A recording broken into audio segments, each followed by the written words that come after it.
একবার ভাবুন তো আপনার প্রোফাইলে 100+ রিভিউ, $1000 ইনকাম, কিন্তু কেউ চিনেই না আপনি আসলে কে। আপনি শুধু একজন ফাইবারের সেলার। অনেকেই দিনের পর দিন ক্লায়েন্টের রিকোয়েস্টের রিপ্লাই দেয়, স্কিল বাড়ে, নিজেকে আপডেট করে, কিন্তু তারপরও কোনো না কোনো কিছু একটা মিসিং থাকে। কারোর সাথে পরিচয় হয় না, কেউ আমাকে চিনেই না, কেন জানি আমি হারিয়ে যাই গিগের ভিড়ে, রাইট? আমরা সবাই কাজ করি টাকার জন্য, কিন্তু একটা সময়ে গিয়ে মনে হয় যে নিজের একটা পরিচয় দরকার।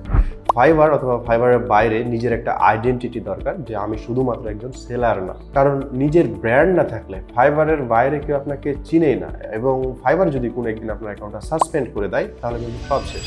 সো এই প্রবলেমটার সলিউশন কি, বা আমরা কিভাবে একটা ফাইবার থেকে পার্সোনাল ব্র্যান্ডিং তৈরি করতে পারি? সর্বপ্রথম যেটা করতে হবে, ফাইবারে নিজের ছবি, প্রোফাইল, স্টোরি সব জায়গাতে নিজের একটা আইডেন্টিটি তৈরি করতে হবে, নিজের পরিচয় তুলে ধরতে হবে।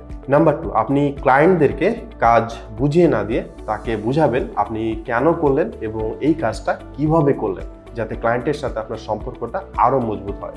নাম্বার 3, আপনি যে ক্লায়েন্ট থেকে যে ফিডব্যাক পান বা রিভিউ পান, এগুলো আপনার ফেসবুক, লিঙ্কডইন এবং ইনস্টাগ্রামে শেয়ার করবেন।